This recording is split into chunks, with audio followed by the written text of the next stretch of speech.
Ladies and gentlemen, boys and girls, children of all ages, Architect Productions proudly presents the Coach, Zach Kelly, the Media, Nick Collier, Coach, and the Media Podcast!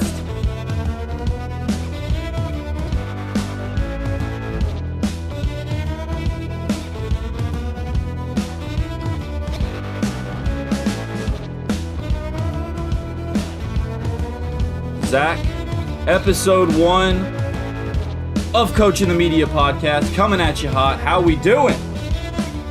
Living the dream, brother. How are you? You know, living the dream. What can I say? So, yeah, episode 1 of the podcast, man. We've been talking about doing this one for a long time. 2 years? 3 years? I feel like we've got this gimmick of just, like, talking about things for 2 years and then, like, after 2 years, finally doing it. Oh, you wearing a shirt, too. Oh, do I got to represent, man. I just realized you had the shirt on. Ooh, that's love. It's love right there. Dude, I wear this thing all the time. Also, if you guys want the shirt, you can go to Dream Chasers Apparel, .squarespace.com. Shameless plug. Always got a plug. Shameless plug. Oh, man, what's good with you? Living the dream, you know, making ends meet for right now. Got a couple jobs coming up. First time ever, though, I'm officially a coach. Huh? High school baseball coach. Assistant. It's not anymore. It's the coach and the coach. Coach in the media.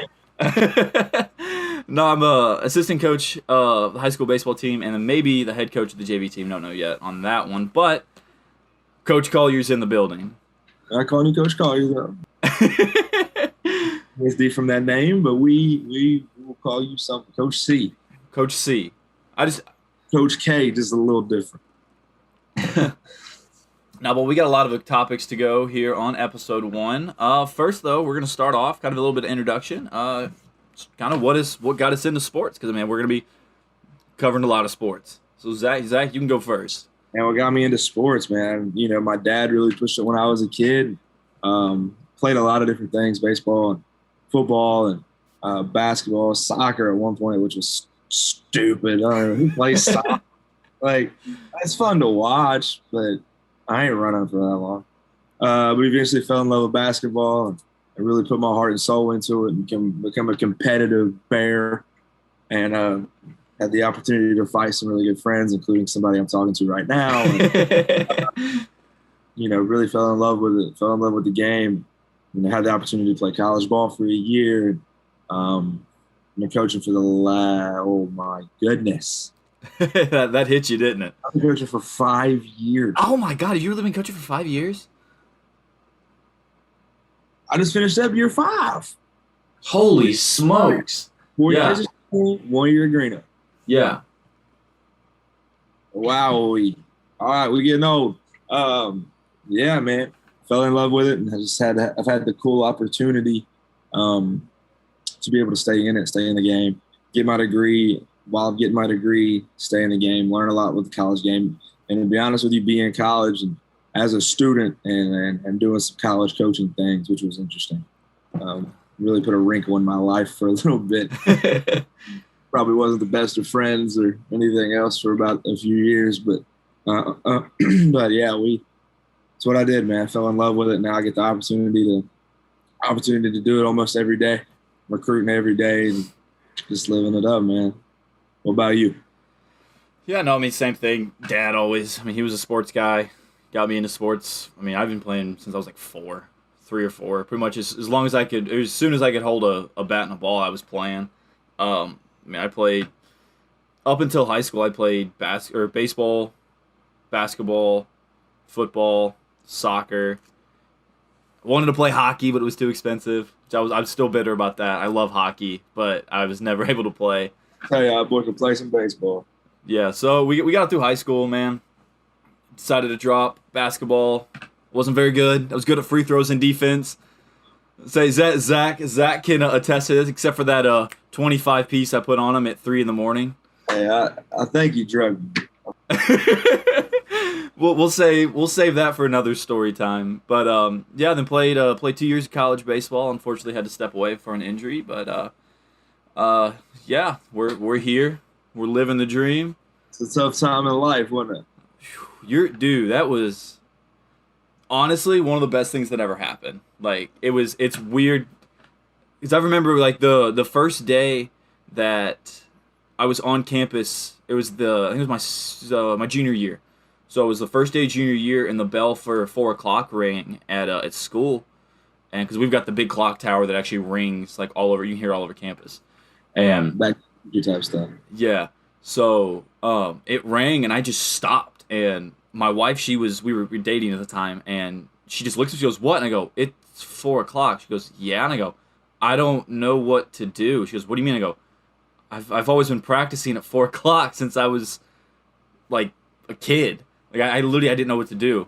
Like it's like sports had been like that big in my life to the point to like a time in the day where I couldn't, or that I would normally have been practicing, I couldn't do it anymore. So I literally didn't know what to do. It was so weird. Yeah, I've always said, I went to Muskegon for a year, came back, and it was hard. But now looking back on it, it's the best thing that happened to me. Mm-hmm. Having that positive mindset and that positive outlook on everything, whether it's an injury or just losing a scholarship or whatever happens to happen, you can take that in a positive way and spin it, man. You're going to take off. It's all about having that mindset. Yeah. I mean, dude, I remember when you decided to quit, I think I cried. That was a rough decision, man. It was rough for me. Hey, I knew what I went through, so I knew what you were going through. I chose to do it. You didn't. Yeah. You usually get hurt. Like, yeah, no, that was the craziest thing about that injury though, is that because it was a slap tear labrum, so it wasn't serious, but it's still like I couldn't throw a baseball anymore. I can now. It's repaired. I never had surgery. They just did rehab on it because it was a slap tear. Repaired. But dude, I went out. We were in a conference series. I was going out and just throwing in the outfield, just warming up. And I went to throw, and it's like I forgot every mechanical motion that my arm had learned over the past like 20 years, because my arm just went like that. I was like, whoa, that's not right. Like there wasn't a pop, there was no pain. Just all of a sudden, I couldn't throw a baseball anymore. It was like the scene from like Rookie of the Year when he like falls and breaks his arm at the end of the movie, and he can't throw 90 anymore. It was like that, but like obviously I didn't throw 90. I threw like maybe 80 at that point, but it's like I just couldn't throw a baseball anymore. It was the weirdest thing. No pain, no anything. It was just like God reached out and was like, "You're done." I was like, all right, cool, whatever. But yeah, so we got a lot of topics. First, man, LeBron's soft. LeBron is soft. Well, yeah. LeBron is soft, man. Like this is the intro topic. Like this. No, I'm just. This is I. Nah, like man. No, man, I want to start here because I've been sitting on this one for like 2 weeks now. So, going back to the series where he gets poked in the eye, specifically this point is where I'm starting. You talking about against when Draymond did it? Yes, when Draymond poked him in the eye and LeBron was like, just like looking all weird. So, that same week, I think it was like 2 days later, Kevin Pillar of the New York Mets takes a 96-mile-an-hour fastball to the face, shatters his orbital bones and his nose. I believe it was I know it shattered his nose. Homie G was down, I think it was 75 seconds. 96 to the face, 75 seconds. There was a girl that it was in the College Softball World Series, dislocates her ring finger. It's like this. She goes back in the dugout, pops it into place, goes back out onto the field. Took her 25 seconds. LeBron gets poked in the eye. He is down for 80 seconds. You would have thought he broke his ankle. I mean, welcome to the NBA. I mean, yeah. But, I mean, come on. Like, Did you watch the Nets Bucks series last night? I did not. PJ Tucker, man, sets a screen. And you would have thought, you know them like we got them inflatable thing, like the jousting thing. Yes. You would have thought he hit James Harden in the face with one of those. He fell. It was horrible. You know what? Okay, I'm gonna rephrase my opinion. LeBron is soft, yes. The NBA is soft. And you know, dude, some of these guys, you take some of these guys that are playing now, you put them back in like the 80s and 90s when they're out there trying to kill each other, they'll have 5 years and they're out of the league. It ain't happening. But it's turned into. I think the NBA has allowed it to happen, sadly, and it's turned into. It was a problem in 2012, and then it was a problem. When LeBron first got to Miami. Mm-hmm. When LeBron got to Miami, he was a killer. Oh, whole different breed. It's a whole different man, right? And then he wins a championship, and wins the second one, and then it was bounced out to Cleveland. You started seeing it in Cleveland, and he was still a dog in Cleveland. Like, don't get me wrong. Still I watched every game. Now I'm like, if I miss a LeBron game, I miss a LeBron game. It's not a big deal. It's nothing like watching Luka or Devin Booker. Like, I study those two like it's going out of style.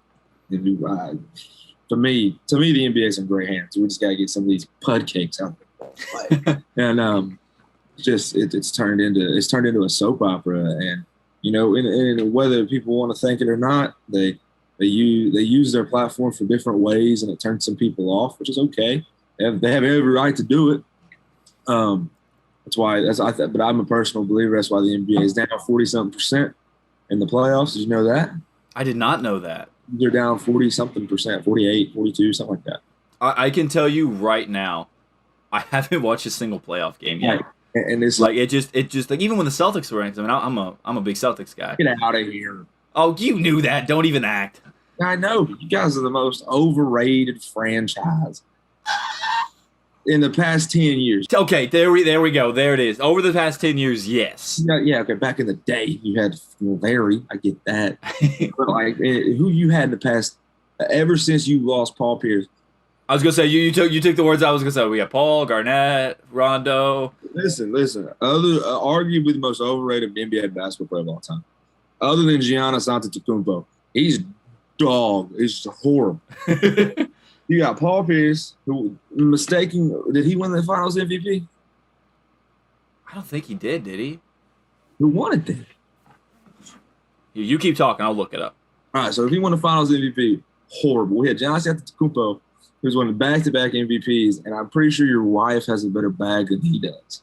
Like, the dude can't play. It was Paul. Okay, it was Paul. Paul did win the 08 MVP. Arguably, other than Andre Iguodala, the most overrated, undeserving, just disgraceful Finals MVP of all time.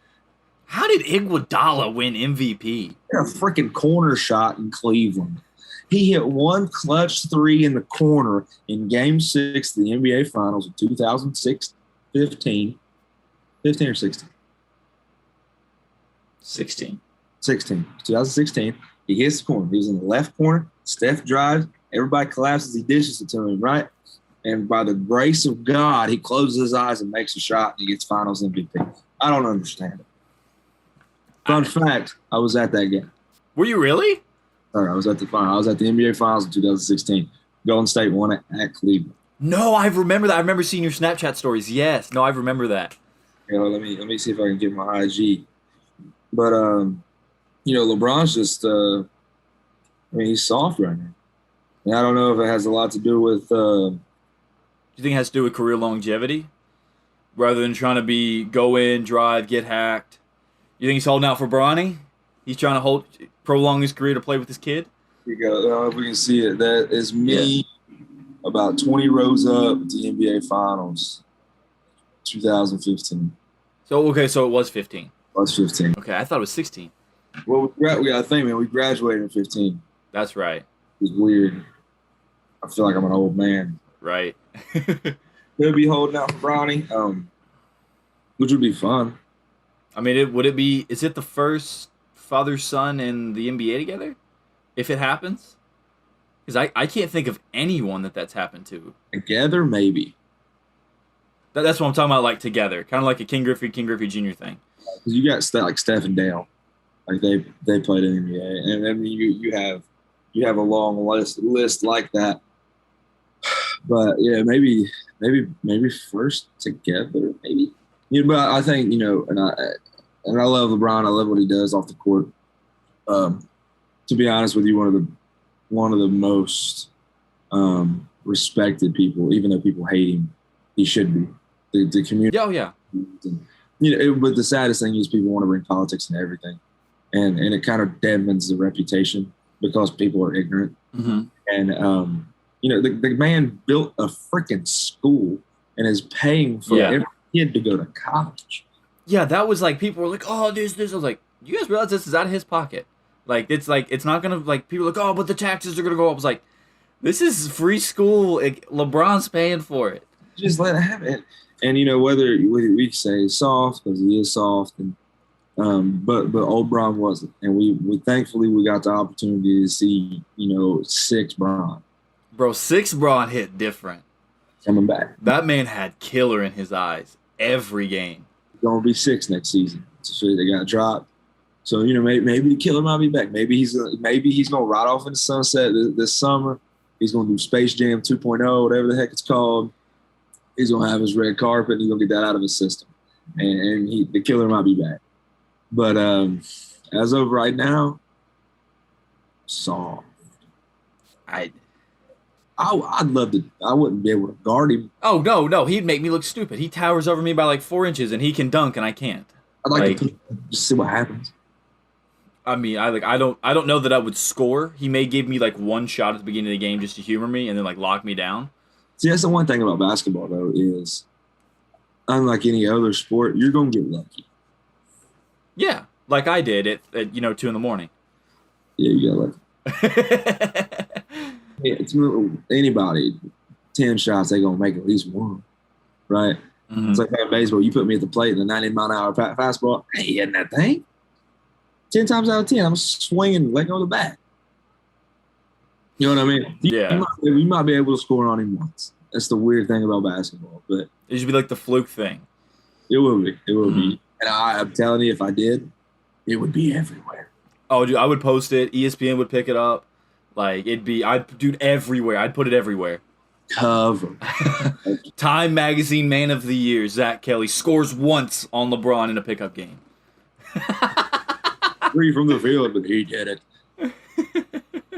The NBA is interesting right now. And it's, luckily we're in the playoffs. And, what's your opinion? Did you like the NBA in the bubble?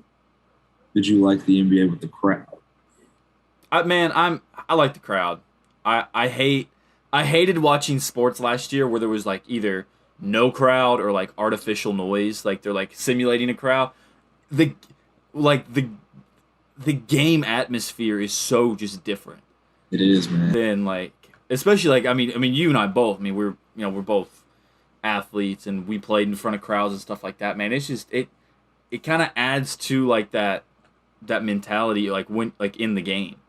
Y'all don't know we're from a small little area.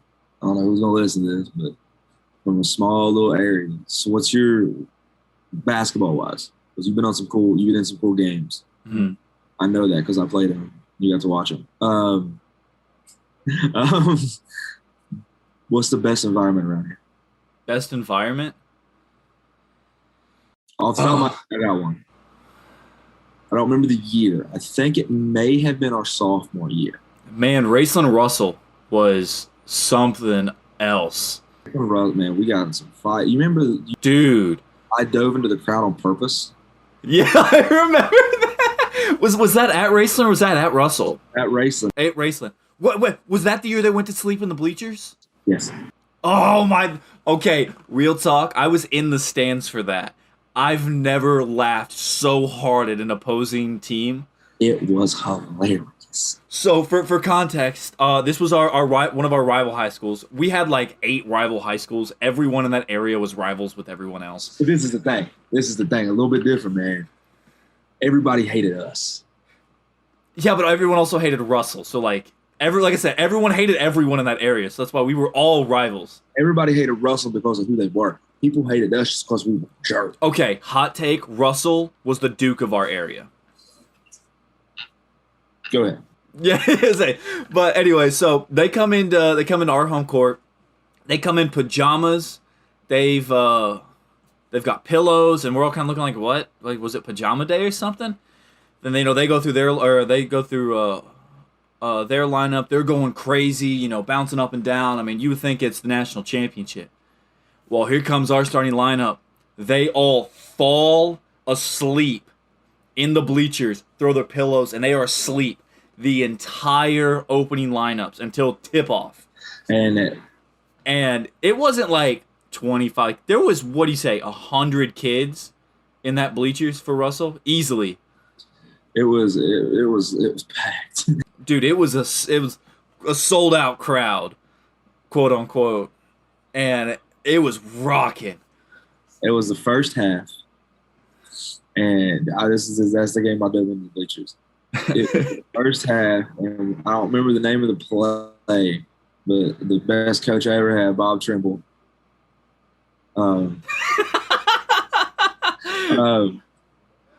He had this dumb little play where it was a resemblance to J.J. Redick. And I'm not comparing myself to J.J. Redick, but it was a resemblance to what he did, where he would kind of go to the under the bucket and kind of pick his side. And I told Jake, and I was like, hey, throw it wide. And he was like, kind of gave me this look. This one kid was just talking in the bleachers, just talking. Yeah. And I was like, throw it at his face, and I'll go get it. Man, Jake is probably the best human being in the world. Love him to death. Yeah, I mean, I look up to him. I look up to him. I look up to you. Like, you're two men I want to be like. And but Jake's a great guy. And he was like, Zach. Like, yeah. He's like, you sure? He pulled me in. I remember like it was yesterday. He was like, who am I supposed to throw it at? So I convinced Trim. I was like, run this play. He runs it, man. I bounce off of it, and he throws it wide, and I took off. Like, I've never jumped. Like, I met this kid's chest, goosh, and I ran him into the bleachers. Oh my god! I got punched so many times in that little dog pile. Oh, I guarantee it, dude. They were ruthless. In the ribs, it was awesome. I jumped up and I was talking. And, man, high school ball was something special. But you're right. And here, hold on, real quick. I'll tell you my favorite crowd. I don't know if you were on the team. I can't remember when you quit or when you did. Freshman year. It was like 3 weeks into freshman year basketball. Then after you had quit, when Fairview won or got runner-up in state championship in football. For football? At Fairview. We played at Fairview, and they honored the team the night we were there. Do you remember that? No, I never went to the road games because I hated most of the guys on the team anyway. So like I was like, I don't want to go. I think we hated each other at the time anyway. We all did, yeah. That play, I think they got runner-up, didn't they? I'm not mistaken. Yeah, no, they got there, and I think they got beat by like Beechwood, something like that, and it was one of those big schools. Their aunt and everybody and their brother is at this game, standing room, and not like it. I think that Cracker Jack box holds like 50 people anyway. Yeah, it's not a very big gym at all. Isaiah King was a monster. If I'm not mistaken, he played Division I football somewhere. I don't remember. Yeah, I know he went to college and played football. I think he went D1 for a minute, somewhere out west. Cal State, Berkeley, maybe. Maybe. Oh, man, that was a fight. As a player, I love crowds. As a coach, I feed off crowds. Granted, I coached with Shawnee, so the pandemic it didn't seem like a whole lot of difference, but no crowd. So yeah, y'all were making a run and y'all were still empty. I was like they're making a push. Why is it not a sellout every night? And we had the opportunity to win the national championship this past season, 2020-2021 national champions in the NAIA, led by an amazing coach, and had the opportunity to learn from this man. And we missed the crowds. We got all the Golden Bears, just a bunch of old people that come to the game. I just wanted to hear them, man. But thankfully, when we made it to Kansas City at the national tournament, they had a crowd. And my family got to come. My girl Grace got to come. Yeah, no, I found your mom and dad on ESPN. I was watching that game and I sent a picture to your mom. I was like, I saw you guys on ESPN. Being on ESPN was fun. I've been on there coaching a few times for some games and stuff, and that was a special moment. And crowds just make a difference, especially with the NBA. Oh yeah. Oh, pro sports, man. It's wild how much like you don't realize how much that crowd really feeds into it. Pro sports though, like with the bubble, my opinion, it was fun to be able to hear the calls. Right. Listening to what Brad Stevens is saying was fun. Uh, you know, it was cool. And listening to Monty Williams and those NBA coaches are real deal people, and it was really interesting for me to listen to. But I think that's the main difference as to why, like I said, those numbers are down so much. Yeah. Because you got, and I love you to death, but you're not the basketball guy.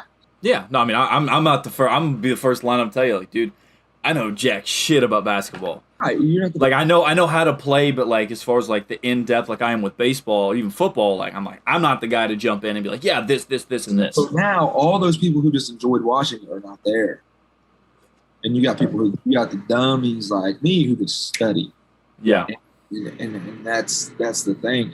That's who's watching it now, and I think that's why the viewership's down because the casual fan is pretty much diminished when it comes to, because it's like it's not. See, I like personally, I enjoy watching college basketball far more than the NBA, mainly because of defense. I'm a big defensive guy, not like big. Like I was big on defense. I really wasn't a good shooter. I could shoot free throws. But it's like I was a big like I was defense. Like even you back to the '90s, man. You look at some of those like NBA playoff games, like you scored 90 points, man. You're running away with a game. Like there was games in the '90s in the like Eastern Conference Finals, man. It was like 75 to 80, and that was your final score. Those guys took pride in the defense, and then you had psychopaths like Dennis Rodman. You had these dogs who took pride in that stuff. And it's just not. The game transformed. And thank God we got blessed to watch Steph Curry, and he changed the game. Best shooter of all time, in my opinion. You got Ray Allen. It's cute. Ray Allen's a catch and shoot guy, but he can't create like Steph. And it's we're living in an interesting time in sports. I think in sports in general. You got football. Think about football real quick. All these amazing athletes. You got Lamar Jackson. It's just outstanding. Man's impeccable. But the dog in the NFL is Tom Brady. Absolutely. And he's what, 40? 43. He'll be he's 43. The dog's 43. That's I want you to think right now. The oldest player you can think of that has ever played any professional sport. Tell me one. I've got a couple just off the top of my head. Tell me one guy that has played professional sports that's not golf over the age of 45. Adam Vinatieri. Vinatieri, I'll give you. I made it too easy. Besides Adam Vinatieri, he's done. He retired. He's done. It's the only one I can think of right now. Who else you got? They were all knucklebballers. Dickey was, I think, 45, 46. The Negro brothers, they pitched well into their 50s. Wakefield was in his early 50s, I believe. Right. Like, they were doing it at a level to where, like, there wasn't, like, a lot of stress on their body. Bro, Brady's getting smacked. Like, obviously, Tampa's taking better care of him than New England had in those last, like, 3-4 years. But, like, I mean, he's getting popped. And he's getting back up, and he's still doing it at a incredibly competitive level. Like, MVP level at 40. He's my dad's age. Tom Brady and my father are the same age. And Tom Brady is still competing on a Hall of Fame level every week. And it is unheard of. Yeah. It blows my mind every time he goes out there. Yeah, like we've been lucky to see LeBron for 18 seasons, 17. Something like that. 17, 18. And it's amazing. Just a few injuries here and there. He don't have that dog. He don't have that killer instinct. Yeah, Brady break your neck for fun. Bro, I've seen, because I mean, like I said, I'm a Boston guy. I know I'm wearing my red stuff. I mean, that's the home team. I got a lot of red stuff. I mean, I got my Bengals cup. But I'm a Boston guy. So, like, watching him in New England, some of the Super Bowls, man, you see that look, and, like, if you know what that look is with Brady, like, you know what I'm talking about. But you see that look, just pack your bags. You're losing that ball game. What's that shirt say? Become it. He's got that it factor, baby. It is, man. He's got that it factor. No, man, but he's got that switch. He's got Tom Brady and Tom fucking Brady. Like, there's two modes. And, like, Tom Brady's good, but Tom fucking Brady, like, 28-3. Like, get it. I want 28-3 tattooed on me at some point. Like, that dude was just, and that was, okay, so we're almost done here. I know we had a couple other topics we were going to talk about. We'll save it for another day. But last story. So Super Bowl 51, where it was the 28-3 game. That was Christine's or my wife. That was her first New England Patriots game she's ever watched with me.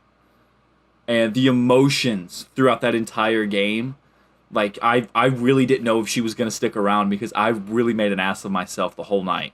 Because I was down, I was like ready to throw chairs. I was screaming. Like we're in a room, like a fairly small room with maybe 50 people. So we had Falcons fans on one side, we had Patriots fans on the other. I'm like screaming at the the projector screen, like as if I'm like in the stands like a coach, like I'm Bill Belichick, and I'm making an ass of myself. Well, then they start making the comeback, and then I start standing up. I'm like pacing back and forth, I've left her in a corner. Like at this point, she is there, but the Patriots are the only thing that's on my mind that night. And so then like we got so rowdy that the building manager told us we had to settle down. Like we were going nuts. This is before they even win. This is before the overtime touchdown. Like this is the build up, like the last drive of regulation. And I just kind of was like it's the Super Bowl. This is what you guys signed up for. Well, and then they they drive down in overtime. One of the all time greatest drives in not even Brady's career, football history. Like you back and watch that drive. He is methodical the way those game winning drives. It's unreal. So then they win. Falcons side is silent. No one has said a word in like 12 minutes. New England side, we're going nuts. We're throwing shit everywhere. I freaking walk over to Christine, grab her by the face, give her like the biggest kiss ever. I'm like champagneing water everywhere. Like that was the first time I'd been like to the lowest lows in a game, all the way to the highest high, like in 2 hours. It was wild. It was absolutely unreal. Yeah, man. It's one of those things that you're always going to think about. It's awesome performances. It's the same thing as Steph Curry when he just took over for a little bit. You always think that, but no, there's nothing like that comeback that Brady had. Man, it was definitely special. Mm-hmm. Let's get one more topic. All right. So, you pick it. MLB has issued a statement about using foreign substance in baseball. So before I get to that, I want you to tell me what is the hardest sport that you think is to cheat in. You can cheat in any way, but what is the hardest sport to cheat in? Maybe golf. Well, here's the thing. I was thinking golf. You cheat in golf. I'm talking like if you and I were to go out and play a sport, what would be the hardest? I just thought of a really stupid one. Bowling. How you gonna cheat in bowling, man? It's all automated. Better, bro. Like, I don't know. What you thinking?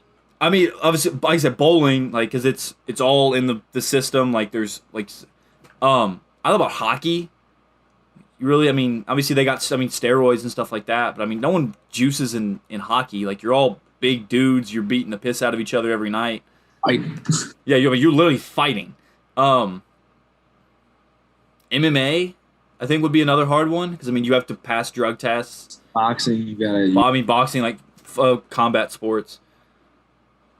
Yeah, probably those. I'll tell you the easiest one. This is I think will shock. It won't shock you, but like coming from me, baseball, the easy sport to cheat in. You think you got roids, you've got sign stealing, Now you've got pitchers loading the ball, which that's been around for, as long as baseball's been around. But back to my topic of the cheating in baseball. So Major League Baseball had issued a statement saying, basically, hey, we know you guys are loading the ball. We've known. Stop doing it, or we're going to slap you with a 10-game suspension. For starters, you're missing maybe 2 starts. That's it. For these relievers, you catch a closer. Say Aroldis Chapman goes out, gets busted. The Yankees are dog shit right now anyways. Doesn't matter. But he goes out, MLB slaps him with 10 games. They're without Aroldis Chapman for 10 days. So they've got to pick someone else, Joe Smo, from their bullpen, and he's got to be the closer who is not going to have the same effectiveness. So now Chapman has now hurt his team and, himself. So it's like, but here's the thing. This is coming from me as a pitcher. I've tried using like a little bit of pine tar. Man, it's weird. I don't like it. I can't. I'm a very touchy-feely when it comes to my pitches because I got tiny hands anyways. Like, I don't have like Kawhi Leonard like foot-long fingers where I can like throw like split fingers and like really move the ball. So like I'm very like on my fingertips as it is. But you're starting to see it now. Tyler Glasnow, he the ace for the Tampa Bay Rays. He goes out first game. All he did was it's a sunscreen and a rosin mix. So it's some sunscreen on him, and he took the rosin bag, and it makes his hands a little sticky, so he can grip the baseball a little bit better. And he goes out. He's got partial torn UCL. He may have to have Tommy John if it doesn't heal. This is after the first start, after he stops using the substance. Because what he had to do, I actually have a baseball right here. It's the autograph baseball that we have. But, so instead of gripping on his fingertips, because he didn't have that grip, he had to, I'll show you this way. He had to then choke the baseball, which then flexes that. You can already see, that's flexing that ligament. And then when you release, that's just a lot of stress on that UCL. Going from, because if you see right here, this is fingertips. Yeah. Not the same as there. There. Big difference on the elbow. And you're seeing a lot of these guys that are, because MLB said cold turkey, no substance. Not like, hey, because the big thing pitchers are using is spider tack. And I knew spider tack was a sticky substance. I didn't know what it was used for, but then I saw something, it was on TikTok this morning, it was a guy breaking it down.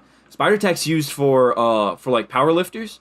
So it's just like, just a sticky substance you rub on your hands, and it dries clear, which is why pitchers are using it, because it's really hard to find it. But it's used for like the strongman competitions on the Atlas Stones. And that way these guys can stick their hands to this rock, and that rock is not going to fall out of their hands. So this, you can really coat it on, and like when you put it, it sticks. And yeah, and so what these guys, they're not using that spider tack for grip, they're using it for spin rate.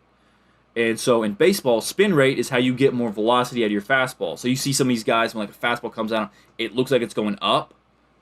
It's going like it's called a rise in your fastball. It's not really rising, it's just got so much spin, it kind of bumps at the last second. And then on your curveball, it or anything on like a breaking pitch, it adds more spin, it breaks more. That's why you see some of these guys out there throwing like wiffle balls. Odds are they're probably using like spider tack. And the thing that was wild about it is that MLB came out originally and said, hey, knock it off. It's going to be 10 games. Like, don't make us be serious about it.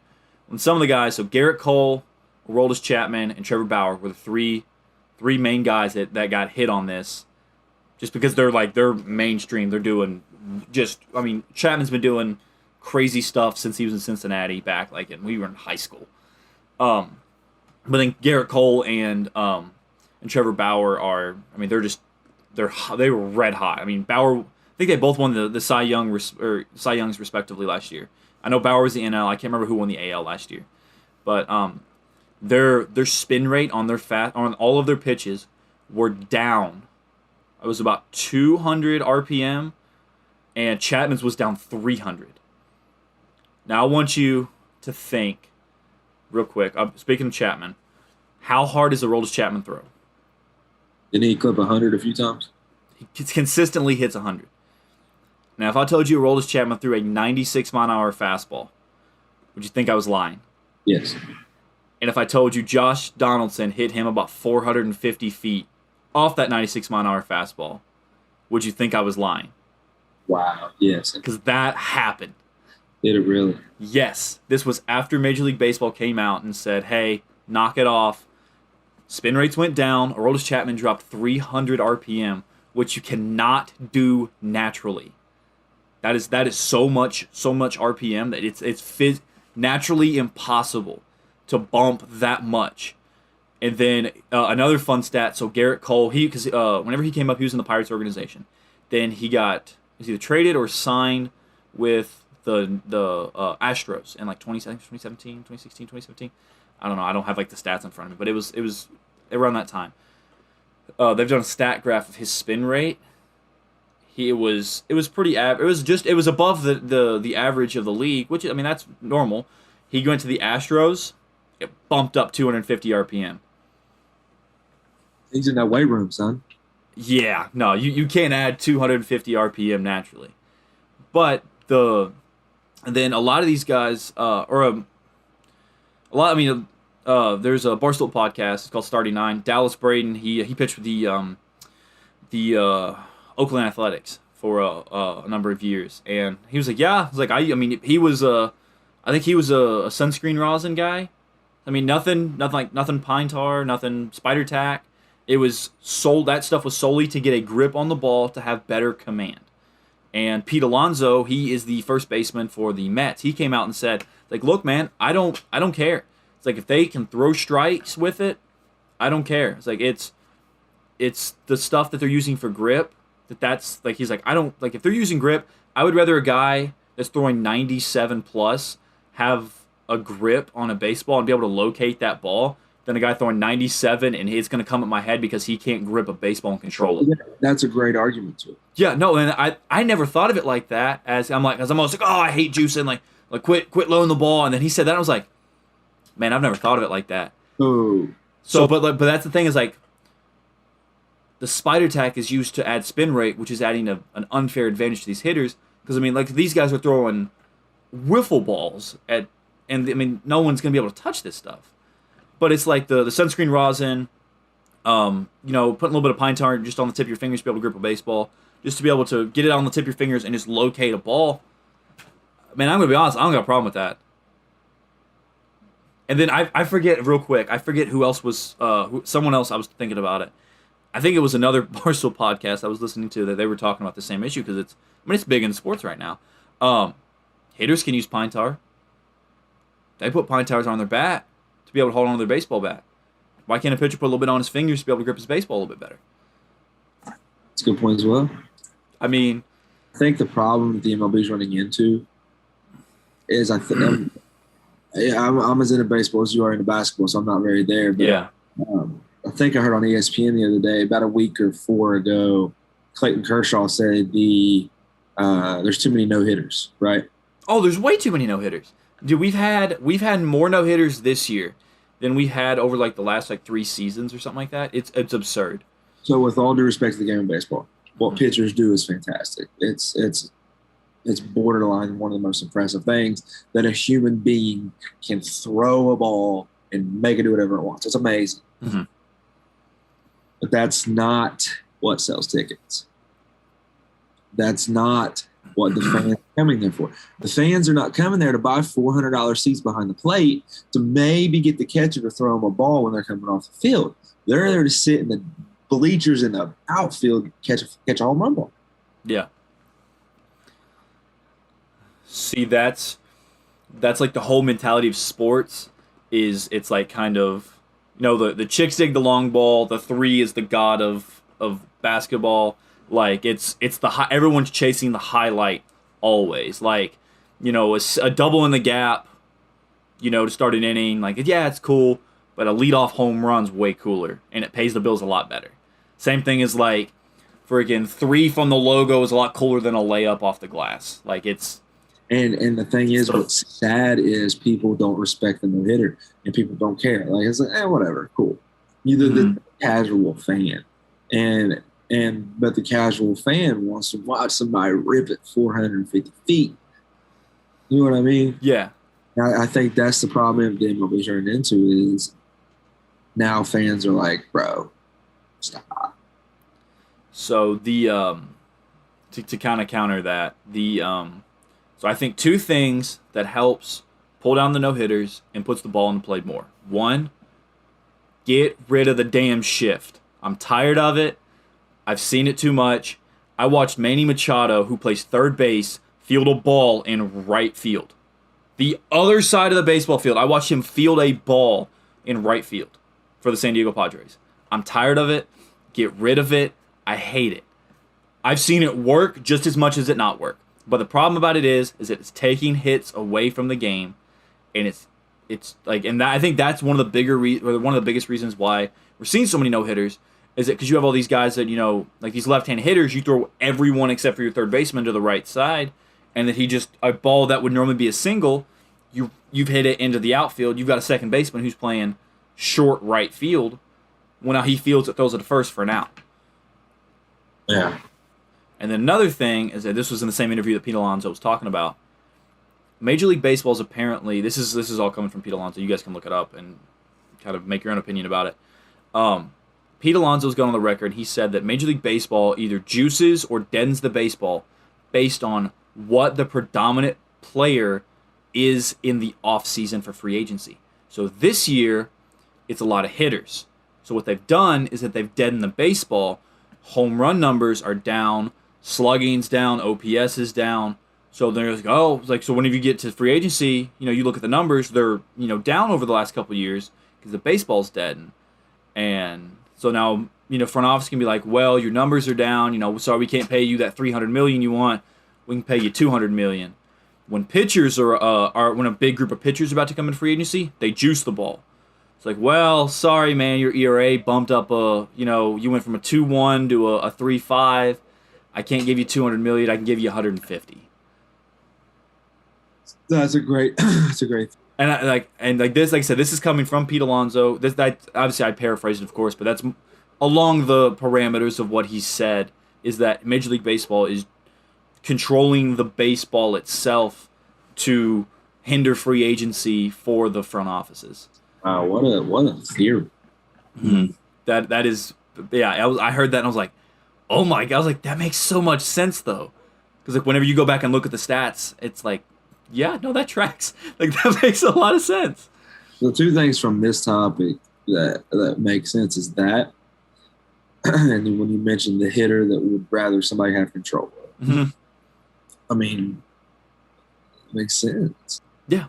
No, like I said, after I heard Pete Alonso's take on, be like, hey, I don't care, just don't if it prevents him from hitting me in the face with 96 or just hitting me in the face with a baseball, I don't care what they use. Just it's the spider tack, the unfair RPM advantage that they have, because the hitters don't have something like that to counteract it. True. So it's there's not a balance. It's like pitchers just have the advantage on that one. That's true. And like I said, I think the one thing the MLB is trying to reduce is what Clayton Kershaw said is there's too many no hitters, there's too many this, there's too many of that, and that's not the sexy thing. Mm-hmm. Well, it's the first no hitter of every season is always all right, who's gonna throw it, and it's never anyone you know. I couldn't even tell you who threw the first no hitter this year. It's a guy I've never heard of. It's oh cool, it's some Joe random from Cleveland. It wasn't Cleveland. I think it was I couldn't even tell you. But then the second one normally happens, around the All-Star break, and then you have maybe one more towards the end of the season. We've had 5. Yeah. Before the All-Star break.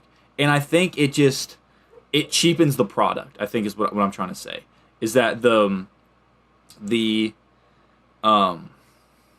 feeling of seeing that no-hitter, getting that no-hitter alert on my phone. Because there's been a couple no-hitters, I've stopped what I was doing to watch and to just basically watch it. Now it's I see it, I've seen 5. It's I'm good for the year. Right, and it's taken the pop from that moment. Mm-hmm. We haven't had a perfect game this year yet. We've had 5 no. We haven't had a perfect game. Correct me if I'm wrong, but I think we have. Think you're wrong. Didn't Montana Fouts throw perfect? Montana Fouts threw the first perfect game of the season for Alabama women's softball. Yes, on her 21st birthday. 21 up, 21 down on her 21st birthday. I will give you that one, sir. That lady is... Bro, she is a different breed of pitcher. Oh my gosh. And she's from our area. Yeah. She's from East Carter, which is crazy. Rocking it down there in Tuscaloosa. And she's, I watched more softball this past month than I have. Right. Oh my God, it's so much fun. Dude, I love it.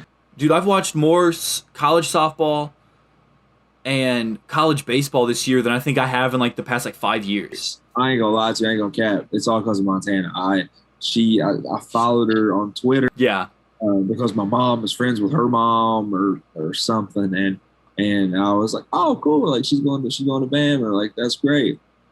And then 2 years later, you get on social media and it's just like, hey, dummy, she's a GOAT. Right. Dude, she's a different breed of pitcher.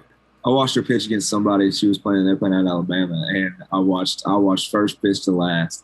And I think it's awesome. Yeah, she's special. She is a big gift. Yeah, I was amazed. I told my dad, I was like, I want to get behind him. Strap the gear on, see if you can catch it. You want to catch it, dude? I want to get in the box.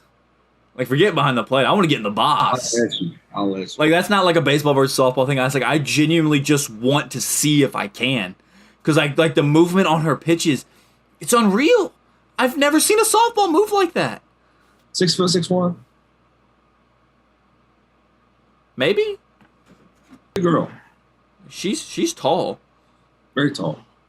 Tall for a lady, and man. Opportunity to watch her. 6'1". She is 6'1". 6'1" and an animal, an absolute animal, dude. And we got the chance to watch her. Got the chance to know she's from the area. And it's the same thing. I mean, you think about this, bro. Talking about athletes. Dude, we've had a lot of good athletes come from our area. We've had some female athletes. Yeah. We had Robinson went to Colorado. Her sister went to Louisville. Now we got Montana. Yeah, we went to Alabama. I mean, she's setting records. That's wild. One of the guys, one of my really good friends from Colgrave, he's playing for the Jags right now, and that's fantastic. He's murdering it. He's really the only male, that's done it. Or in our group. In our grouping of people. See, you had Aaron Petrie, who kicked. Our age. Or our age. Well, okay. So you had Jacob Barnwell, who was a catcher for Boyd County. He's in the Rockies organization. He went and played. Yeah, he played 2 years at Ohio State. He actually got drafted out of high school. He went to Ohio State to play 2 years, and he got drafted again by the Rockies. You had Cameron Plank. He's retired. He had a shoulder problems, but he got drafted out of high school by the Mets. So he played rookie ball with the Mets for a while. Gage, he got called up to single A. So he's playing single A ball right now for the Royals organization. Gage. And what an athlete. Dude. What an athlete. I always hated the kid because, obviously he was played Green Up, I played at Raceland. We were made to hate each other. And then Trey, he's best friends with him. Have I told you the story about him getting called by the Red Sox in class? So, okay, yeah. So for everybody, for the 4 people that are probably going to ever hear this, so my brother went to high school with Gage, who, like I said, is a single A player in the Kansas City Royals organization right now, and they're sitting in. It was ironically my dad's math class because he teaches there. So they're sitting in his class and they're sitting next to each other. And Gage gets a phone call and he looks over at my brother and goes, "Hey, look, it's the Red Sox." And he's like, should I answer? My brother's like, "You better answer that." And he looks at my dad and he goes, "Hey, coach, I got to take it." He goes, "Go." And so he had to leave. He left class, talked to the Red Sox, and like came back to class. I had the opportunity at my first coaching gig that I got. It was Gage's senior year, and being able to sit and watch Gage and just an athlete, man. Oh, dude, he just unreal.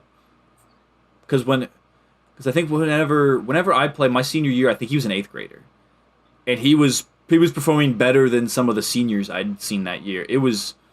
He could have went maybe not D1 to play basketball, but he could have went somewhere to play ball. Yeah, dude, he was just a freak athlete. It was we've got to see if we can get him on the show. That'd be awesome to talk to him.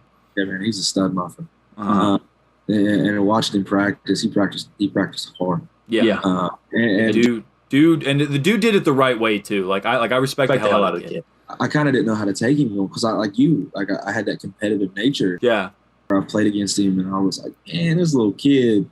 Then I got to put him through practice and actually sit and have a front row seat to this athlete, and you were like, oh wow, like, you know what I mean? It was very cool to see. But we've had some studs, some absolute studs. Yeah, male, female. We Alabama softball, Jacksonville Jaguars, Colorado Cardinals, like some gifted human beings. And my dumpy little butt went to Muskego. You know what I mean? But yeah, we've had some studs. And talking about no hitters, man, she's the first one I think of. Montana, one of our own. Absolute beast. All right, man. You got anything else you wanna add, or you wanna? Bro, oh no! Every Wednesday we're gonna do that. Every Wednesday we're gonna call it Wednesdays. Wednesday morning meetup. I got the coffee, everything. I'm ready to roll. Man, I had a glass of water. I got a little bit of water left. Left work at 2 a.m. Woke up right on. All right, man. Well, it's been the first episode of Coach in the Media. I guess we're gonna be coming at you guys. Probably we'll record Wednesdays, and I'll try to get it up by Thursdays. Oh yeah. Yeah, but so be looking for us every Thursday for a while. I'll have nothing to do with that. I ain't that smart. That's all him. So I'm just here to talk. Zach gets a time and he shows up. That's his job right now. That's what happens. I got about 4 jobs, things working, interviews coming up that I'll tell you about off this. Yeah. An amazing girl I got to deal with, and just wild. Still live at home, but grinding like I'm something. Hey man, you gotta start somewhere. Yeah, man. Hopefully I'll be down your way. Hopefully that way we can actually get you like in person. Wink. We can wink. Yeah, we can build a studio in the office. I'll pop off. So yeah, I'll tell you that a little later. Yeah. But yeah, man, this is fun. 3 years in the making, and coaching the media pop. So we'll have about -6 people watch this, but that's okay. Hey, look, the rock started with $7. Now look at it. Yeah, look. He started with $7. I got a pen with a feather on it. Look at that. So, hey, look! I got a quarter right here. There we go. Hey, yeah, 25 cents. 25-cent podcast. That's what it is. All right. All right. See you next Wednesday. Peace.